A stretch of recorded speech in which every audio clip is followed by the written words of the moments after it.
샬롬. 지난 한 주간 동안도 주 안에서 평안하게 지내셨는지요?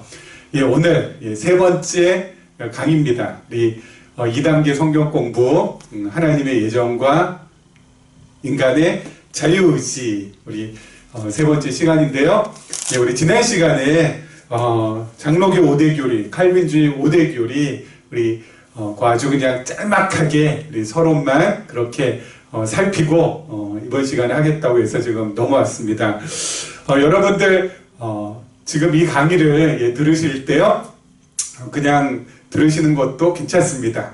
그냥 들으셔도 좋은데 가급적이면 또 부탁드리고 싶은 것은 교재가 있습니다. 여러분 이 교재를 다운로드 받으셔가지고 이 교재를 보시면서 강의를 들으시면은 더욱 좋을 것 같습니다.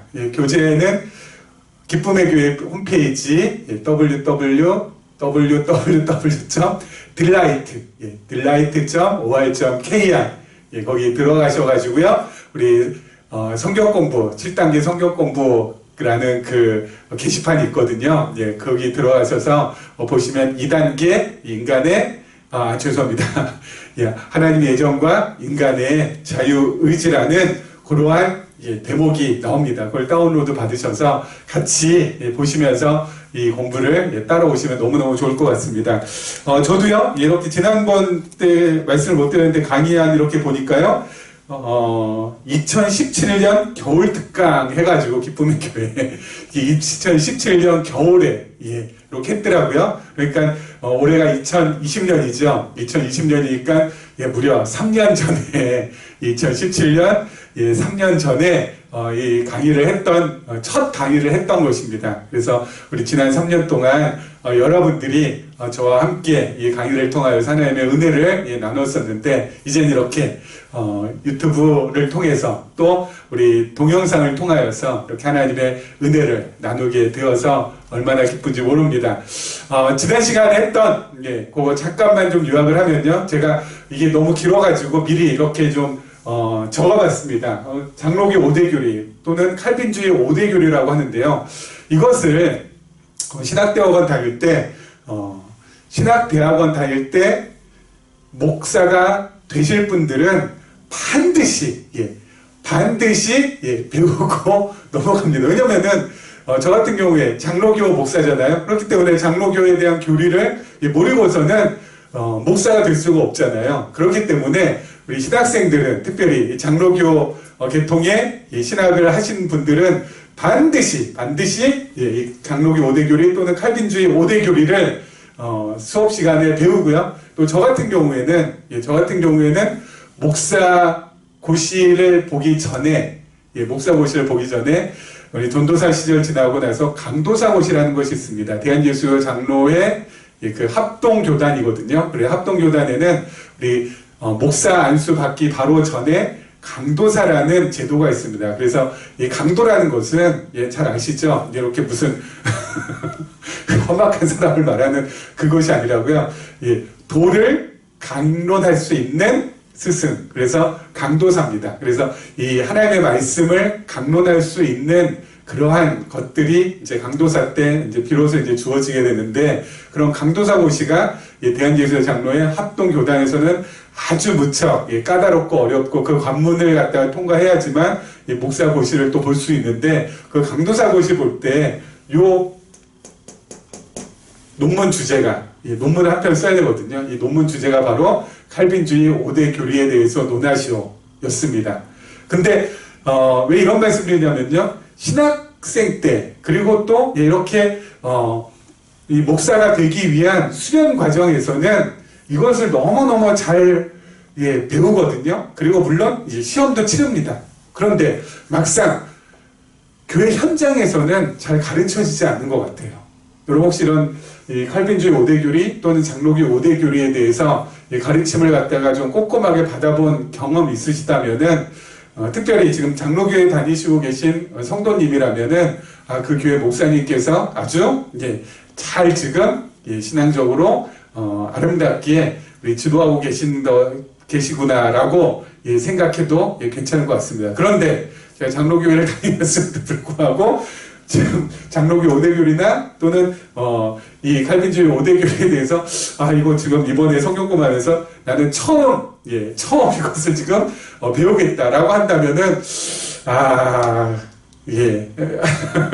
제가 어떤 말씀 드릴지 알고 계시죠? 그게 목사님께서는 조금 좀 벗어나 계시지 않나라는 느낌이, 그런 필이 좀 옵니다. 아무튼 칼빈주의 5대교회, 장로교 5대교회에 대해서 이 시간 우리 한번 보도록 하겠습니다. 우리 지난 시간에 입원할 때 그 강의한 우리 입원할 때 계시적 관점으로 성경을 보게 될 때 필연적으로 드러나는 신과는 하나님은 영원하시고 그리고 절대 주권을 가지신 무소불위하신 분이라는 것입니다 라고 했습니다. 여기에서 영원하다라는 거에서 지난 시간에 잠깐 짤막하게 설명을 드렸고요. 그다음에 뒤에 나오는 절대 주권을 가지신 무소불위하시다라는 거, 못하는 일이 하나도 없으신, 절대 주권이라는 건 자기 뜻대로 자기 마음대로 행하시는 분이라는 것이죠. 못할 것이 전혀 없으신 분, 그것이 계시적인 관점에서 성경을 볼 때 하나님에 대해서 이렇게 밝히 드러나게 된다라는 것입니다. 왜 이런 말씀을 지금 드리냐면요, 우리 칼빈이 지금부터 한 500여 년 전에 우리 종교개혁이 시작이 되고 나서 이 칼빈도 하나님의 말씀을 볼 때, 칼빈뿐만 아니라 그 당시 종교개혁자들이 하나님의 말씀을 볼 때 거의 대부분 성경을 갖다가 하나님의 계시로서 봤어요. 그래서 성경은 하나님의 계시라는 것이, 여러분, 이 종교개혁자들에게 있어서는 성경을 볼 때 어때요? 하나의 명제였습니다. 성경은 하나님의 계시로 봐야 된다. 그렇기 때문에 500년 후에 지금 우리 종교개혁자들의 후예인 우리들도 성경을 볼 때 어떻게 봐야 돼요? 성경은 하나님의 계시라는 그런 관점에서 성경을 봐야 되는 것이죠. 여러분, 그렇기 때문에 이런 계시적인 관점, 제가 한눈에 보는 성경에서도 누누이 말씀드리고 또 지금도 이렇게 지금 말씀드리고 있는 이 계시적인 관점이라는 것은 무슨 갑자기 툭 튀어나온 것이 아닙니다. 갑자기 2020년, 2019년, 2017년에 갑자기 툭 튀어나온 것이 아니라 500여 년 전에 이미 누가요? 우리 믿음의 선진들인 종교개혁자들이 성경은 하나님의 계시라고 일단 이렇게 성경을 보자라고 그렇게 외쳤던 것을 지금 어때요? 워낙 그동안 성경을 갖다가 중구난방으로 봤기 때문에 너무 막 그냥 다양하게 봤잖아요. 그래서 다시 한번 이 종교개혁의 정신으로 또 그 종교개혁자들의 마인드로 한번 돌아가자라는 의미에서 이 계시적인 관점에서 성경을 보자라는 것이 지금 성경 공부하고 있는 저희들에게 있어서 가장 큰 전제가 된다라는 것이죠. 자, 그렇게 계시적인 관점으로 봤을 때 어때요? 하나님의 주권이 드러난다고 했는데 하나님의 주권이 드러나는 성경의 내용을 어때요? 요약한 것이 바로 장로교 5대 교리 그리고 칼빈주의 또는 칼빈주의 5대 교리라는 것입니다. 이 첫 번째, 두 번째, 세 번째, 네 번째, 다섯 번째 이 교리를 보면은요, 여기에 전부 다 그 바탕에 다 무엇이 깔려 있어요? 하나님의 절대 주권, 하나님의 주권 사상이 깔려 있어요. 자, 우리 처음 토탈 디프라비티 해가지고 전적 타락이라는 거예요. 여러분, 인간은 완전히 타락했다라는 것입니다. 이거 무슨 뜻이냐? 인간 스스로의 힘으로는 구원할 수 있는 요만큼의 능력, 또는 요만큼의 선함 하나도 없다라는 거. 완전히 부패하고 완전히 썩었고 완전히 타락했다라는 거. 인간은. 그래서 토탈이 아시죠? 완전히 전적으로 타락했다라는 거. 그래서 인간 스스로는 결코 어때요? 구원을 이룰 수 없다라는 것이죠. 이거 다시 돌려서 무슨 말일까? 하나님 외에는 구원을 일으킬 분이 이 세상에는 존재하지 않는다라는 거. 하나님만이, 오직 하나님만이 어때요? 우리의 구원을 이루실 수 있는 분이라는 거. 우리는 도저히 구원을 이룰 수 없는 절대 무능력한 존재, 전적인 타락한 존재라는 것이죠. 벌써 이 전적 타락, 이 교리를 통하여서도 무엇이 드러납니까? 하나님의 주권이. 그렇죠? 여러분, 저는 참 장로교 목사라는 것이 모르겠습니다. 제가 어릴 때부터 장로교회에 다녀서 그런지 아니면은 제 성향이 그런지는 잘 모르겠지만 전 장로교 목사라는 것이 너무 좋아요. 왜냐면 장로교는 하나님의 주권, 우리 장로교 5대 교리가 하나님의 주권을 바탕으로 하고 있기 때문에, 그리고 하나님의 주권을 얘기할 때마다 제 가슴이 막 그냥 어때요? 너무너무 막 그냥 이게 막 흥분되고 막 이 표현이 이게 좀 앞뒤가 안 맞지만 좀 소름 끼치게 좋아요. 하나님의 주권을 생각하면 생각할수록 야, 하나님만이 하실 수 있다. 하나님만이 모든 것을 하실 수 있다. 인간은 아무것도 아니다. 그럴 때마다 그냥 마음이 그냥 뻑뻑 뚫려요. 예.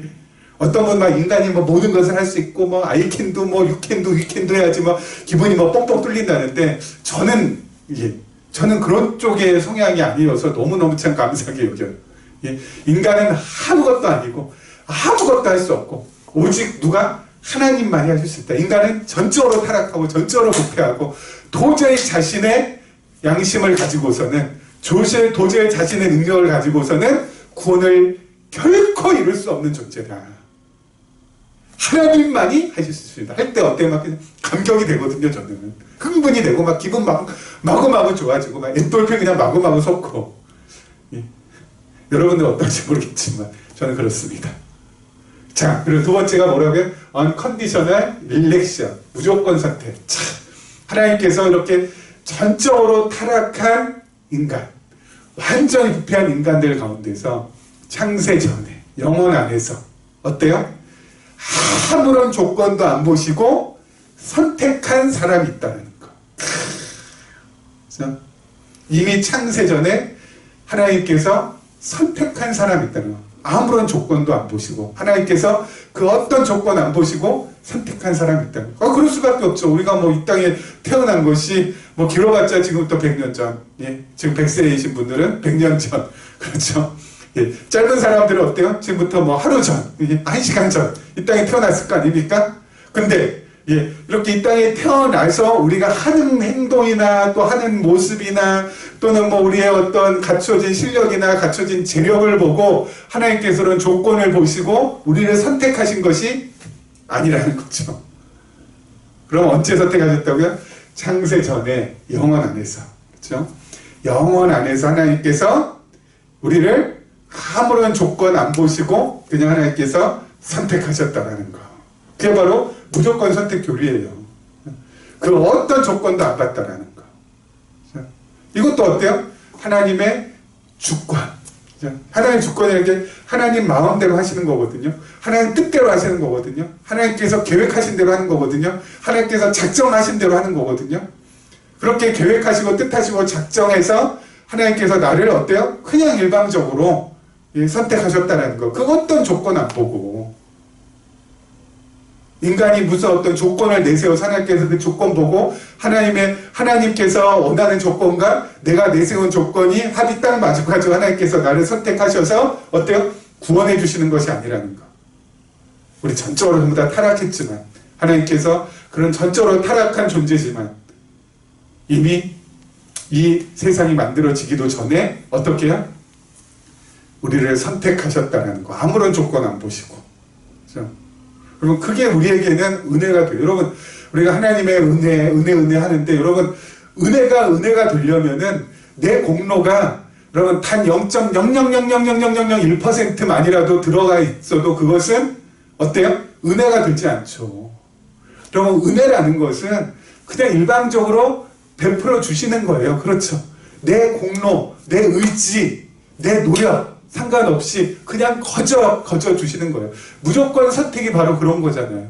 거기에 무슨 내 공로가 들어갔습니까? 내 의지가 있습니까? 나의 어떤 무슨 조건을 갖다가 내세웁니까? 아무것도 없는데 하나님께서 우리들을 아무런 조건 안 보시고 어때요? 선택하셨다는 거.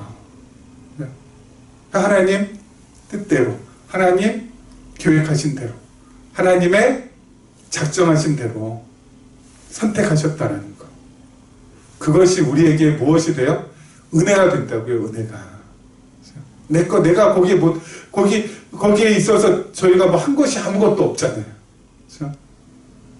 자, 그 다음에 세 번째가 바로 뭐라고요? 리미티드 어텀먼트에서 제한 속죄.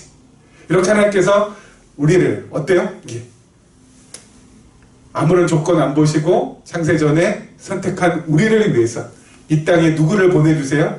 예수 그리스도를 이 땅에 보내주시고, 그리고 그 예수 그리스도께서 십자가에서 영원한 제사, 그렇죠? 예수님 자신이 친히 제물 되시고 친히 제사장 되시고 친히 성전이 되셔서 십자가 위에서 우리를 위하여서 영원한 제사를 하나님 앞에 드려주셨어요.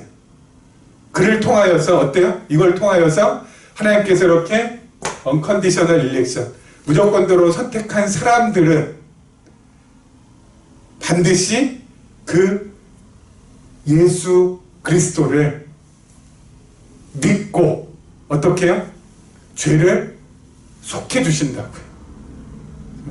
제한 속죄라고 했습니다. 리미티드. 제한이 되어 있다. 제한. 뭐가 이게 제한이 되었을까요? 무조건적으로 선택한 사람들로 제한이 되어 있어요. 그럼 이 세상에 선택받지 않은 사람들도 있을 거 아니에요. 그건 이제 뭐죠? 다음에 이게 이제 자세히 말씀드리겠지만, 여러분, 선택받은 사람이 있고 선택받지 않은 사람이 있거든요.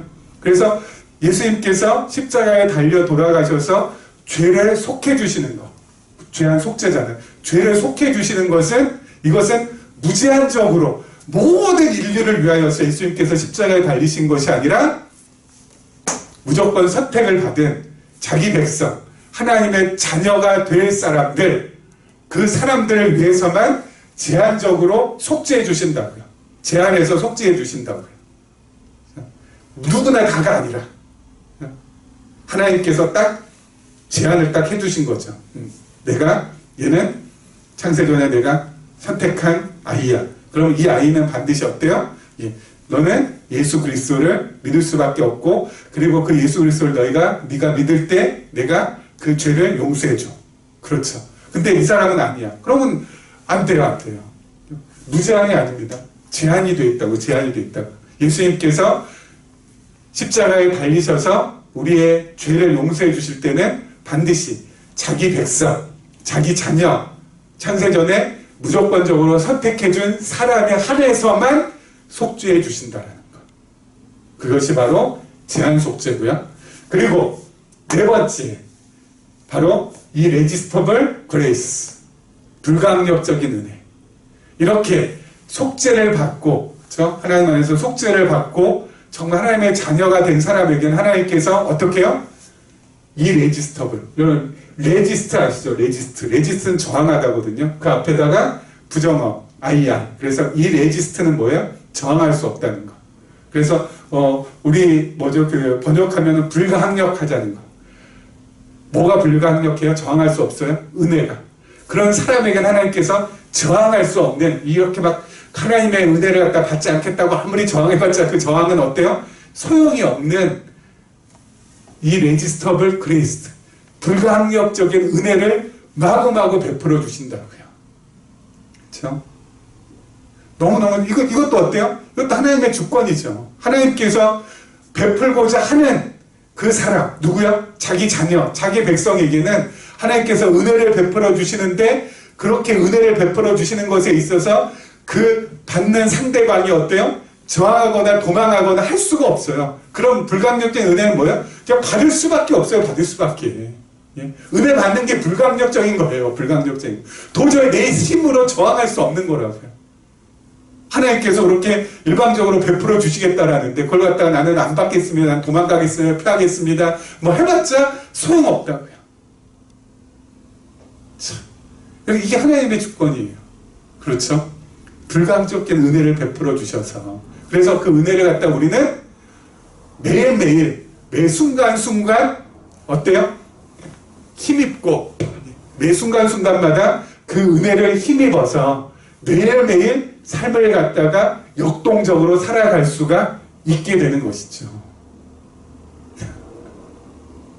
그렇죠? 여러분, 그런 삶이 얼마나 행복하고 멋진 삶입니까? 자, 그리고 마지막, 그렇게 불가항력 은혜 베풀어 주시되 어때요? 성도의 견인, perseverance of saint, 성도의 견인 또는 성도의 궁극적 구원이라고 합니다. 무슨 뜻이냐면은 다른 것이 아니라 하나님께서 우리를 이렇게 불가항력적인 은혜를 베풀어 주시는데, 그 베풀어지는 그 은혜를 힘입어서 하나님 나라 갈 때까지 이 세상에 살아가는 동안 하나님께서 그러한 자기 백성, 그러한 성도들을 어때요?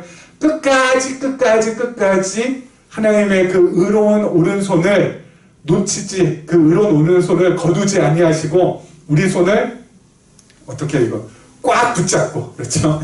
이렇게 표현해요. 꽉 붙잡고. 만약에 이렇게 잡았으면 어때요? 이거 놓칠 수가 있잖아요. 그렇죠? 이렇게, 놓칠 수가 있어요. 내가, 이게 나고, 이게 하나님이라고 했을 때, 내가 이렇게 놓칠 수도 있고, 하나님이 놓칠 수도 있지만, 여러분, 이렇게 잡고 있어요. 이렇게.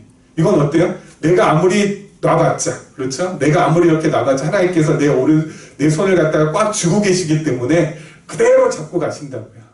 이게 성도의 견인. 그래서 절대 하나님께서 어때요? 전적으로 타락한 사람들 가운데서 무조건적으로 선택하신 사람들, 그 사람들을 위해서 예수 그리스도를 보내주셔서 속죄하시고 죄를 살려주셔서 불강력적인 은혜를 베풀어준 그 사람은 절대 하나님께서 포기하시거나 버리거나 놓으시지 아니하시고 끝까지 궁극적인 구원을 하나님께서 이루고야 마신다라는 것. 그 구원은 포기가 안 되고 취소가 안 되고 다시 되돌릴 수 없다는 것. 이게 바로 장로교 5대 교리의 주요 골자 내용입니다. 하나님의 주권 사상이 이 안에는 어때요? 아주 그냥 뭉텅 담겨 있어요. 그리고 그 하나님의 주권 사상, 하나님의 주권을 그래서 어때요? 이걸 통해서 깨달을 때마다 우리에게는 어때요? 그야말로 은혜가 되는 거죠. 은혜가 되는 거죠. 그렇구나. 나는 아무것도 아니구나.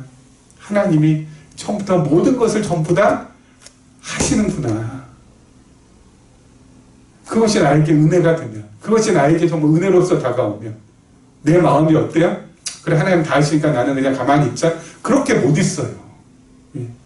하나님 다 하시니까 그냥 나는 그냥 놀아야지. 나는 좀 이렇게 나태해져야지. 그렇게 못한다고요. 그 은혜가 깨달아지면 하나님께서 정말 이렇게 행하시는, 나를 위하여서 하나님께서 이렇게 행하시고 나에게 이런 은혜를 베풀어 주시고 나와 함께 동행하시고 나와 함께 이렇게 나의 인생길에 도움이 되셔서 함께 하신다고 하면은 내 마음이 어때요? 내 마음이 감사가 나오죠. 그렇죠. 내 마음에 감사가 나오면은 내 마음에 행복이 깃들어요. 제가 늘 말씀드리잖아요. 감사한 사람이 행복할 수 있고 행복한 사람은 어때요? 그야말로 정말 선한 일을 하고 싶은 마음이 생겨요. 그래서 누군가를 사랑도 하게 되고 누군가를 위해서 희생도 하게 되고 누군가를 위해서 헌신도 하게 되고 누군가를 위하여서 나 자신을 기꺼이 내어주기도 하고 그러면서 살아간다니까요. 이게 전부 다 어디서부터 비롯이 된다고요? 하나님의 주권. 그렇죠? 하나님께서 행하시고 있다는 것이 깨달아질 때. 그렇죠? 여러분, 그때가 우리가 가장 인간다울 때예요. 그때가 가장 큰 행복을 느낄 때예요. 야, 내가 뭔가 할 수 있지. 나의 자랑, 또 내가 이렇게 한 것에 대한 어떤 업적, 뭐 이런 것들을 갖다가 자랑하고 이런 것들을 내놓을 때, 그때 인간은 행복하지 않아요. 예? 자기 자랑이 많은 사람이 절대 행복한 사람이 아니라니까요. 하나님 자랑이 많은 사람이 행복한 사람이고, 하나님께서 행하셨다라는 것에 대한 은혜의 감격과 그리고 그 감동이 눈물이 되어서 흘러나오는 사람이 진정 행복한 사람이고, 그런 행복한 사람만이 어때요? 내 안에서 정말 자원하는 마음, 정말 기뻐하는 마음으로 선한 것, 하나님께서 원하시는 것, 나 자신을 드리는 쪽으로 삶을 살아가게 된다고요. 그렇죠? 이기적인 것이 아니라 정말 이타적으로 나아가게 된다고요. 여러분, 하다 보면 시간이 짧아요. 3번만 한 게 됐네요. 다음 시간에 우리 4번 나가고요. 뭐 어떡하겠습니까? 우리 짧은 시간에 이렇게 하다 보니까 그렇게 되는데, 아무튼 이거는 뭐 기본적으로 양해를 갖다 해주시려 믿고요. 우리 다음 시간에 우리 계속해서 진행을 하도록 하겠습니다. 오늘은 여기까지 하겠습니다. 시청해주신 여러분 진심으로 감사드리고요. 일주일도 주 안에서 행복하게 살아가시기를 부탁을 드리겠습니다. 감사합니다.